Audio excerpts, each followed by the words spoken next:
បាទទាំងលោកសាស្ត្រាចារ្យក្រោយពីស្ដាប់សេចក្តីបញ្យលលោកសាស្ត្រាចារ្យដ៏ច្រើនមកនេះ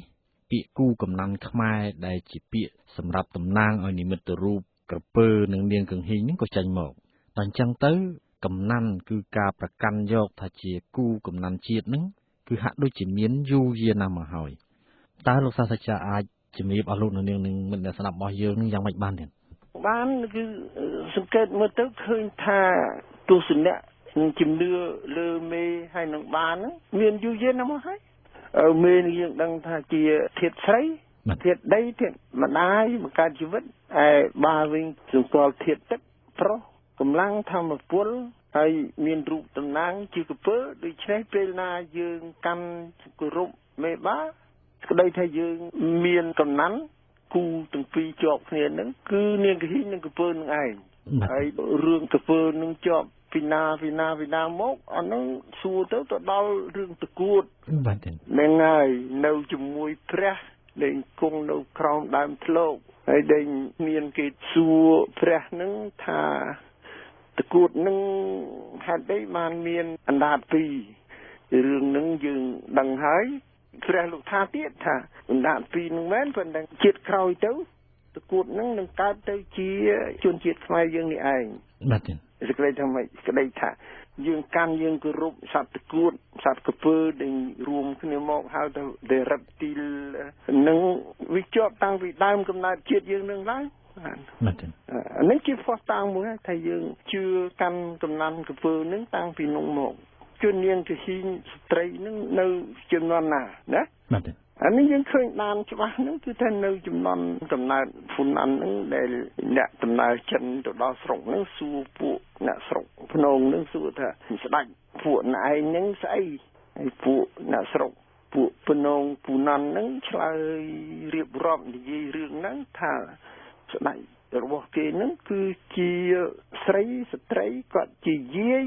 ប៉ុន្តែយាយស្រីហ្នឹងគាត់អត់មានប្តីមិនទាន់មានប្តីទេគាត់នៅលីវគឺហៅថាយាយលីវចិនសរសេរជាពាក្យចិនទៅវាមិនត្រូវតាមសម្លេងអានរបស់ខ្មែរហ្នឹងវាទៅជាយាយលីវហើយយូរមកកែទៅជាលីវយីទៅវិញប៉ុន្តែថាដេញថាមេគឺជាយាយលីវហ្នឹងស្ដីថាយើងកាន់យើងគោរពស្ត្រីហ្នឹងជាធាតុធំមួយជាអ្វីដែលយើងកាន់ថាល្អថាប្រសើរថាជាមេដឹកនាំរបស់យើងហ្នឹងគឺមានតាំងពីកំណើតស្រុកយើងនឹងចិនទៅឃើញទៅស្គាល់ហ្នឹងហៅថាហ្វូណននោះឯងបាទហើយដល់មានរូបចម្លាក់ក្រោយតមកទៀតមកគឺរូបស្រីតំណាងប្រមេហ្នឹងគឺមានហោហែជាតារាមហើយរហូតមកដល់ក្រពើហ្នឹងគឺឃើញរូបចម្លាក់ហ្នឹងតាំងតែពីប្រាសាទបុរាណសង់ពីឥដ្ឋដីដុតនោះឡើងទៀតក៏ប៉ុន្តែពួកអ្នកកម្មសាសនាឥណ្ឌាគេជន់គេជីកគេកម្លាយឲ្យទៅជាសត្វមកហើយមកនឹងទៀតពិតមែនថានៅជាមូលដ្ឋានទ្រទ្រង់បានឫសរបស់សង្គមរបស់ជាតិយើងក៏ដោយប៉ុន្តែអំណាចស្ដេចសោយរាជហ្នឹងជន់គេជីកគេទន្ទ្រានខ្ទប់មិនឲ្យងើបរួចហ្នឹងដោយគូចម្លាក់ឆ្លាក់ខ្លោងទ្វារហ្នឹងឲ្យឃើញមហាក្សត្រហ្នឹងគង់លើតម្រៃអៃរវ័តតម្រៃក្បាល3ដែលយានជំនិះរបស់ព្រះឥន្ទហ្នឹងការច្បុក3ហ្នឹងសង្កត់ជន់សម្រាប់សត្វមកកក្រពើហ្នឹងឬមួយក៏សង្កត់រលកទឹកហ្នឹងមិនឲ្យងើបរួចគឺសង្កត់ពាលីជាអ្នកតាធំរួមមេហើយនឹងបានហ្នឹងឃើញតាំងពីយូរយារមកហើយហើយរហូតមកដល់រឿងជឿតខ្វាន់នេះទូតចិនដែលស្ដេចក្រុងចិនជំនាន់នោះគឺម៉ុងហ្គោលដែលឈ្នះចិនហើយហ្នឹងហើយដេញស្ដេចខ្មែរភ័យខ្លាចបាត់រាជសម្បត្តិហ្នឹងទៅសេចុចម៉ាយថ្វាយទៅទទួលធ្វើជាចំណុះស្ដេចក្រុងចិនហ្នឹងក្រុងចិនហ្នឹងវាជូនអ្នករដ្ឋការជាទូតធំមួយមកទាយកសួយសហករណ៍ហ្នឹងទម្លាប់ពួកចិនគេចូលចិត្តខាងប្រវត្តិសាស្ត្រខាងកត់បញ្ជីអីផ្សេងហ្នឹងគេមកពិនិត្យមើលឃើញនៅស្រុកយើងហ្នឹងទៅគេដំណើររឿងមួយថាដល់ពេលយប់ឡើងមហាក្សត្រខ្មែរហ្នឹងឡើងទៅលើកពូលប្រាសាទធំជាងគេប្រាសាទនោះមានកំពូលជីមាសសុទ្ធ កំពូលធំជាគេបងអស់ មកចំណា ហើយខ្ញុំសន្និដ្ឋានមើលទៅថាប្រហែលជាប្រាសាទបាពូននឹងឯងបែកខ្ទេចខ្ទីអត់ទៅនោះគេកំពុងនឹងសាងសង់ឡើងវិញនេះហើយឡើងទៅធ្វើអីទៅលើនោះគឺទៅបញ្ចូលធាតុទៅធ្វើពិធីពិសេសមួយដុតទៀនធូបហ្នឹងជាការធម្មតាហើយរួចមានគ្រឿងមន្តអាគមអីផ្សេងហ្នឹងគឺដោយថាបញ្ចូលរូបធាតុរបស់ខ្លួនដែលជាក្សត្រជាប្រុសជាបុរសហ្នឹងឲ្យចូលរួមគ្នាជាមួយនឹងធាតុស្ត្រីដែល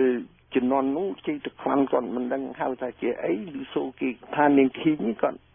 មិនស្គាល់នាងឃីងជាអីទៅគេថានាងនាគអូបាទទៅហៅជានាងនាគវិញណា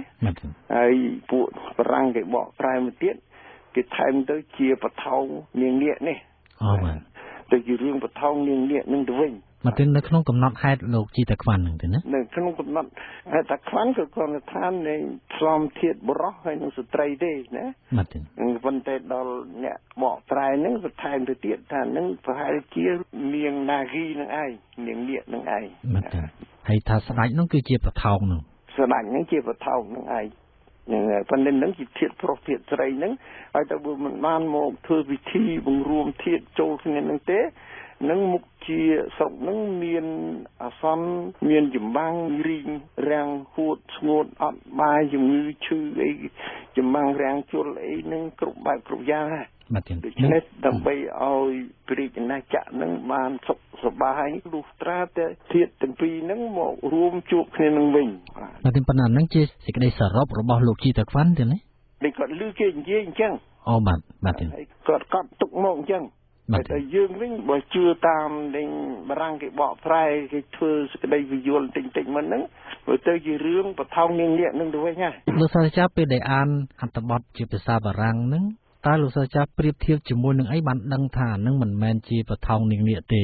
អស់មកវិយល់ដំបងឡើងគឺរកឃើញគូកំណាំ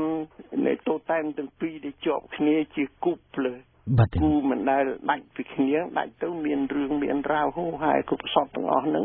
ហើយបើទុកទៅប្រាស់ប្រត់គ្នាក៏ដោយក៏គូទាំងពីរហ្នឹងខំរកគ្នាជួបគ្នាឡើងវិញអញ្ចឹងជាតារាមបាទប៉ុន្តែគូហ្នឹងក្នុងរឿងក្នុងអក្សរសាស្ត្រហ្នឹងមិនដែលបានសុខបានស្រួលល្អជាតារាបទេតែតែជួបប្រត់ប្រាស់គ្នាបែកខ្ញែកគ្នាហើយរឿងធំដែលប្រត់ប្រាស់បែកគ្នាហ្នឹងគឺមកពីពួកស្ដេចហើយនឹងពួកលោកសង្ឃហ្នឹងជាអ្នកបំបែកបំបាក់ជាអ្នកពង្រត់មួយឲ្យដាច់គ្នាជាតារាប